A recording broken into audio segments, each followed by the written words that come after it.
Chapter 7. The following 3 days passed in much the same manner. The table appeared promptly at 7:30 each evening. Hermione went and leaned over it a few minutes before 8 o'clock. Malfoy entered, performed, and then left without a word. Hermione recited poetry to herself and tried to take her mind as far away as she possibly could. Anything to not think about what was happening to her body. She wasn't there. She was lying across a table because she was tired. She traced her fingers across the subtle grain of the wood. Perhaps it was oak or walnut. As soon as she was permitted to leave the table, she would climb into bed and pray for sleep to come. She wasn't allowed to wash until the following morning, and she didn't want to feel the fluid between her legs. She tried not to think about it, not while it happened, not afterward, not the next morning. She just tried not to even think about it. There was nothing she could do. She tried to shove it away into a corner of her mind, take her mind as far from her body as she could and stay there. When she woke the morning after the 5th day, she wanted to weep. She was so relieved it was, at least temporarily, over. The dead sensation of horror that resided in her stomach felt faintly eased. She got up and bathed, scrubbing every inch of herself ritualistically. Then she stood with resolution before the bedroom door. She was going to go out. She was going to get out of her room and explore at least four of the other rooms along the hall. She was determined. She was going to examine every inch and see if she could find any potential weapon by which to kill Malfoy. She had envisioned his death in a multitude of creative ways during the last several days, carried herself through with the fervent desire to watch the light fade from his eyes. She would give anything to drive a blade into his cold heart.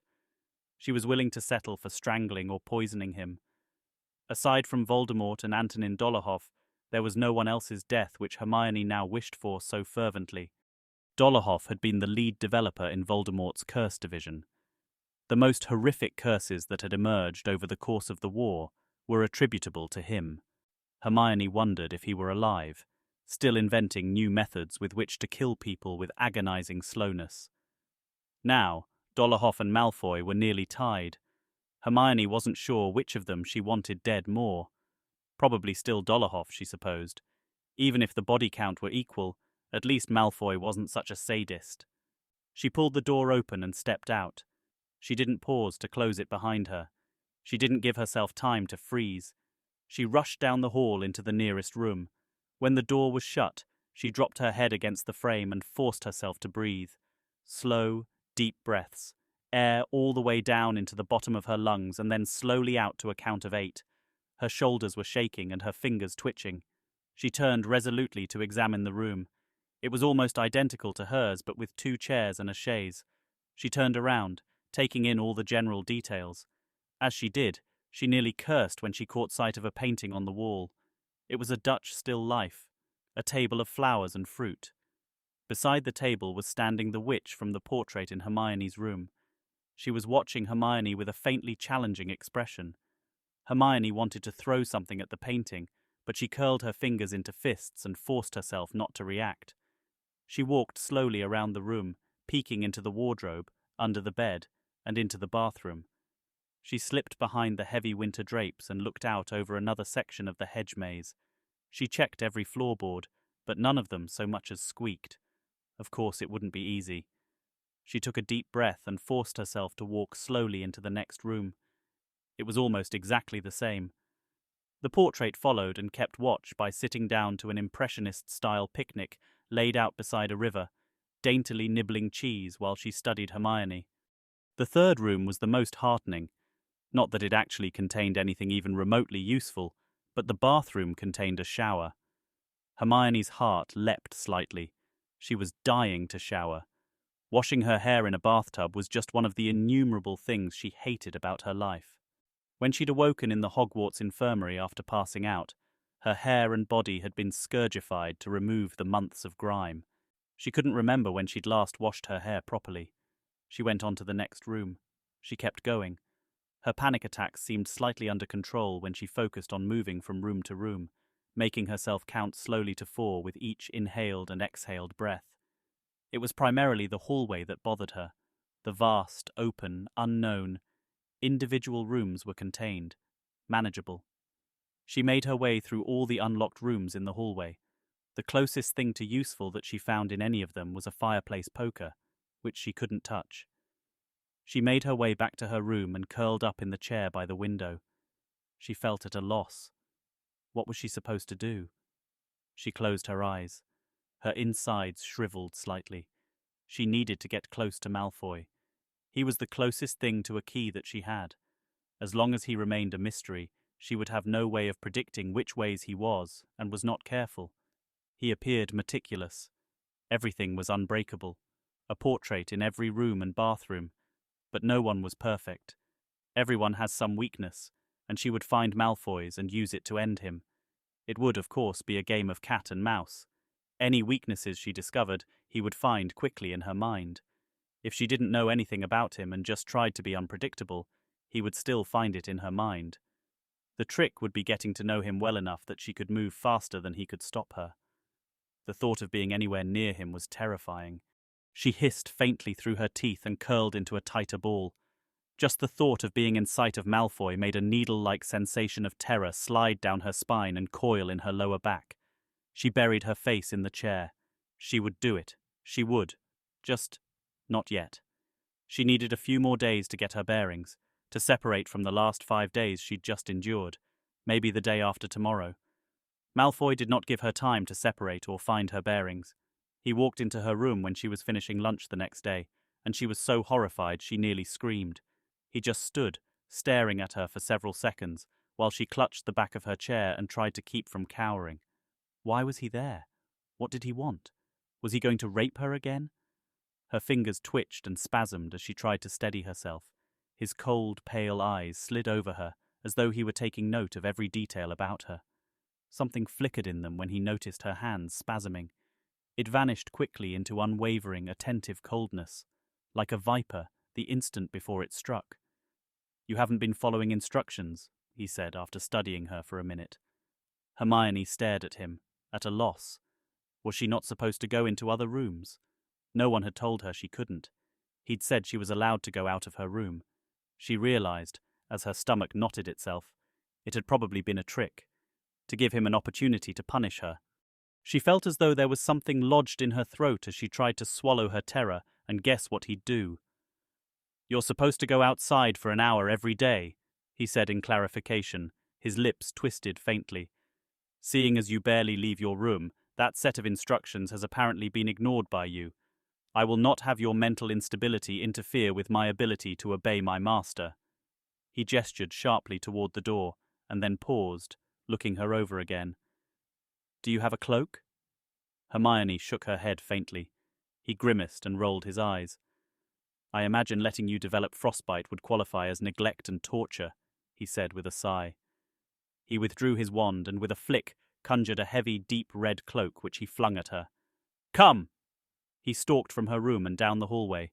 She followed him automatically as he led her down the main stairs of the wing and out onto a large marble veranda. Hermione gasped as she stepped outside and felt the icy breeze on her face. She bit her lip and tried to steady herself as she stood in the doorway. He turned sharply. "What?" he asked, his steely eyes narrowed. "I haven't been outside since the day Harry died," she said in a voice that cracked faintly. "I forgot what wind feels like." He stared at her for several seconds before he snorted and turned away. "1 hour. Go," he said, conjuring a chair and pulling a newspaper out of thin air. Hermione's eyes immediately locked onto the headlines she could make out. She was so starved for information, it drew her attention more sharply than the abrupt sensation of being outdoors. "Repopulation efforts underway!" screamed the words at the top. She felt something twist inside her, and she pressed her lips together and looked away. Malfoy noticed her glance. "Care to see?" he asked in a slow drawl that made her skin prickle. She heard the snap of the paper unfolding and glanced over to find a picture of herself, unconscious in a hospital bed, on the cover of the Daily Prophet. She stared in horror. "Potter's mudblood is among the first surrogates chosen by the Dark Lord to increase the magical population," was the summary included below the headline. Malfoy glanced at it with a smirk. "Look, I'm included too." His mouth twisted into a thin, malicious smile, and his eyes glittered as he pointed to a picture of himself further down in the column. In case anyone in the whole world wants to know exactly who is fucking you and where you are. Hermione felt like she might vomit into the potted blue spruce by the door. I thought it was a rather obvious trap, Malfoy added with a sigh, looking away from her and leaning back into his chair. He pulled the paper open with a bored expression. Then again, your resistance was never known for its intelligence. Something more subtle would probably elude them. The Dark Lord is quite hopeful that if there's still anyone left, they'll feel morally obligated to come herring in to save you the way Potter always liked to. Oh, God. The whole world knew that Voldemort had turned her into Malfoy's sex slave for the repopulation program. She was being used as bait. Hermione staggered back, feeling faint. She needed to get away from Malfoy and his cruelty before her mind snapped. She clapped her hand over her mouth as she stumbled down the gravel path. "If you get lost in the hedge maze, I will send my hounds to drag you out." Malfoy's hard voice seemed to follow her. She ran. She hadn't run in ages, but she had stayed quite fit inside her cell. All the jumping and push-ups, everything that she had done to turn her mind off. She needed her mind off. She couldn't think. She needed to move until she couldn't anymore. She bolted down the path until it opened into a lane. She sped down it. The towering hedges around her felt suffocating. Everything was suffocating her. Her hands darted up, and she unclasped the cloak Malfoy had given her. She felt the wind wrench it away. She'd rather freeze. She ran and ran until the hedges ended and the lane carried on through large fields. She kept going, because if she stopped, she'd think. If she thought, she'd cry. She couldn't cry. Not until she figured out a way to get away and keep any surviving members of the resistance from trying to save her. Oh God, oh God. Finally she stopped. Her lungs felt as though they were on fire. The stabbing, burning need for oxygen was sharp as her chest heaved. Her whole body was slick with sweat that rapidly became bitingly cold on her skin. There was a stabbing pain in her side. Her shoes were almost in pieces. Her skirts caked in mud. She stood panting and turned to survey where she was. The Malfoy estate seemed endless. Grey hills of dead winter grass and dark clusters of leafless trees in the distance, all set against a grey sky. It felt as though all the colour had been leached out of the world. Except her. She stood in scarlet red, stark against the monochrome. She pressed her hands over her mouth as she kept gasping and panting. When her chest finally ceased heaving, she became gradually aware of how cold she was becoming. There was a sharp wind that cut through the flimsy clothing she wore. Her hands were growing starkly white. She could feel her cheeks and the tip of her nose slowly begin to hurt. There was an icy sensation in her toes beginning to radiate up her legs as water soaked into her shoes and up her stockings. She turned to look back in the direction she had come. The hedges were tiny in the distance. She pressed her icy hands against her eyes for several minutes, trying to think. There was nothing. Nothing new. Nothing more she could do. Her plan remained the same. Nothing had changed. Her situation was exactly the same as it had been the night before. The only difference was that her knowledge of it had broadened slightly. The options were still just as limited. The stakes had simply been raised further. She slowly turned back. She doubted Malfoy would really send hounds after her. Getting mauled by a pack of hunting dogs would potentially interfere with her reproductive abilities. She wondered idly if the Manacles would permit her to fight back against an attacking animal. If she were truly desperate to die, perhaps she could fling herself into the path of a deadly creature. Someone as vile as Malfoy might have something like a manticore stashed away on his estate. Or perhaps, if there were traps for would-be rescuers, she could fling herself into one of them. Her teeth started chattering as she continued down the lane toward the hedges. She was too tired to run again and try to warm herself. She hugged herself and continued on. It hadn't occurred to her that Voldemort would publicize the repopulation efforts. In retrospect, it was obvious. It wasn't a secret that could be easily kept when surrogates were being distributed to 72 of the most preeminent wizarding families in Britain. Better to put it out entirely in the open. She wondered idly how Malfoy felt about being publicly associated with her. The mudblood he had hated so much back in school, now intended to be the mother of his children. All the world would know. He was so slavishly obedient to whatever his master wanted, he probably rationalized it somehow. She sneered to herself in derision. The number of ways in which Hermione could hate him were almost mind-boggling. Every time she saw him, it was as though she found a whole new aspect of him that only added to the number of reasons why he deserved a slow, cruel death. The sharp rocks of the gravel lane eventually cut entirely through her shoes. Her feet started to bleed as she was reaching the hedges. She pulled the useless shoes off and flung them up into the yew where they caught. The muddy red stood out starkly. She continued on, shivering. When she finally made it back to the manor and walked around the corner, she found Malfoy still there, reading a book. His newspaper was tossed aside. She stopped, hesitating. She didn't want to interact with him, but she was agonizingly cold. She didn't know how else to get inside. Her movement or color caught Malfoy's attention. He glanced up sharply and stared, looking faintly aghast as he took in her bedraggled appearance. Then he quirked an eyebrow and smirked. "Taking your status seriously, I see. Blood red and mud." He chuckled faintly for a moment before his expression grew hard. "You shouldn't have lost your cloak. You've still got," he glanced at his watch, 10 minutes before you're allowed inside." Hermione shrank back in misery and went back around the side of the manor. She found a spot that was somewhat out of the wind and curled up against the building in a tight ball, trying to conserve her body heat. She was so cold. Her shivering had stopped, and she was growing just terribly sleepy, which, she vaguely realized, indicated hypothermia. Hermione had never treated real hypothermia during the war, only the variety brought on by Dementors. Hypothermia was not something wizarding folk tended to suffer from. Warming charms were so easy, most first years could perform them. Wizarding outerwear usually had the charms woven in. She should go tell Malfoy that her body temperature was becoming dangerously low, but, if she waited, maybe she'd die from it. That would solve all her problems. She scrunched up more closely to the side of the manor and closed her eyes, breathing shallowly. Things slowly became comfortingly vague. "Creative." Malfoy's harsh voice invaded the fog in her mind. Something uncomfortably hot struck her entire body. Startled, Hermione yelped. She realized after a moment he'd cast a warming charm on her. The dramatic contrast in temperature had been physically painful when the magic of the charm collided with her skin. Malfoy was already stalking away when she looked up. Horrid bastard. He'd warmed her just enough to counteract the hypothermia, but not enough to relieve how bitterly cold she felt. She huddled against the manor and tried to guess when 10 minutes had passed. Her feet and hands were aching to the bones from the chill. She was feeling very regretful about wherever her cloak had ended up. Apparently she did still have a little bit of Gryffindor impetuousness left, just enough to allow herself to occasionally do very stupid things. Now that her rage and horror had eased slightly, she was able to appreciate her impulsive idiocy more. Trying to stick it to Malfoy by refusing the care he was mandated to provide was not hurting anyone but herself. It was like refusing to eat. Weakening herself to show him she could still be obstinate was the exact opposite of what she should be doing.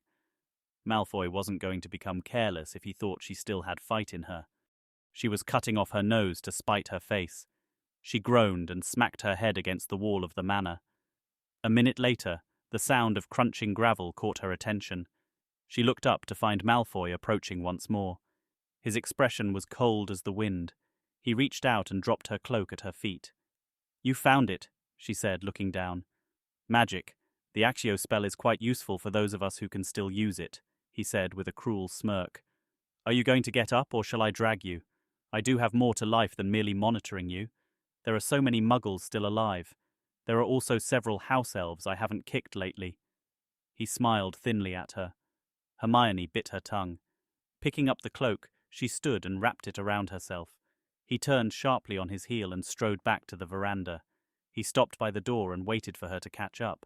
When she reached him, she realized he had paled slightly and was staring at the ground behind her. She turned and saw that she had left bloody footprints across the white marble. He grew faintly contemplative as he studied them. "Surprised to realize our blood looks the same?" she asked in a mild voice. He sneered. "All blood looks the same. My hounds bleed the same color. So do my house elves. The question of superiority is answered by power. Given that I am the master of the hounds and the elves and you, I do believe the answer to that question is sufficiently clear. Yet I'm the one intended to give you heirs. Hermione said, meeting his eye with her own cold expression. That is due to Astoria's failing, not mine, he said, his lip curling faintly. He drew his wand and banished the blood from the marble. Then he sighed and rolled his eyes. I suppose I can't have you ruining the rugs, regardless of how amusing it would be to leave you bleeding. He flicked his wand at her feet and scourgified them before casting a series of careless healing charms. Then he banished the mud caking the hem of her robes. I trust your brain still functions enough to find your own way back to your room. If not, you can sleep on the floor somewhere. He vanished with a crack. Hermione stood alone before the door for several seconds. She was freezing, but she darted over and snatched up the copy of the Daily Prophet that had been left lying on the ground. Slipping through the door, she moved just far enough into the hallway to get away from the biting cold before she hurriedly opened it and began devouring every bit of information it contained.